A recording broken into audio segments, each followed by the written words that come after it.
મારું નામ દિવ્યા દીક્ષિત છે.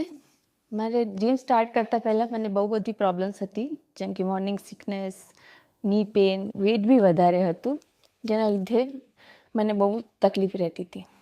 મેં રિપોર્ટ્સ કરાયા તો એમાં કોલેસ્ટ્રોલ અને બીપી બી ડિટેક્ટ થયું, જેના લીધે ડૉક્ટરે મને કહ્યું કે તમારે એકલું વોકિંગથી કેમ ના ચાલે, તમારે જીમ જોઈન કરવું પડશે, જેનાથી તમારે 18 kg જેટલું વેટ લૂઝ કરવું પડશે.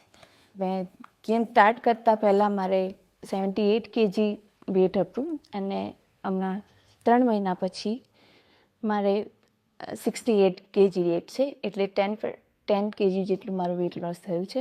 અર્જુન સરના ગાઈડન્સ પ્રમાણે મને બેલેન્સ ડાયટ અને ટાઈમ ટુ ટાઈમ મોનિટરિંગ સાથે શું ચેન્જીસ કરવા પડે છે ફૂડમાં, લાઈફસ્ટાઈલમાં, એના બધાને લીધે એક ડિસિપ્લિન લાઈફ મને સેટ કરાઈ, જેના લીધે મારી હેલ્થમાં બહુ સુધારો થયો છે. બધી ફિમેલ્સથી એટલું જ કહેવું છે કે રોજના કામમાં આપણું હેલ્થને ભૂલી જાઓ છો, તો જેના લીધે તમે 1 કલાક જીમ જોઈન કરો તો તમારી હેલ્થ બી સારી રહેશે અને અનનેસેસરી બીમારીઓથી બી દૂર રહેવાશે. Thank you Dishant sir, Arjun sir, Manav sir and power of one fitness gym. Thank you.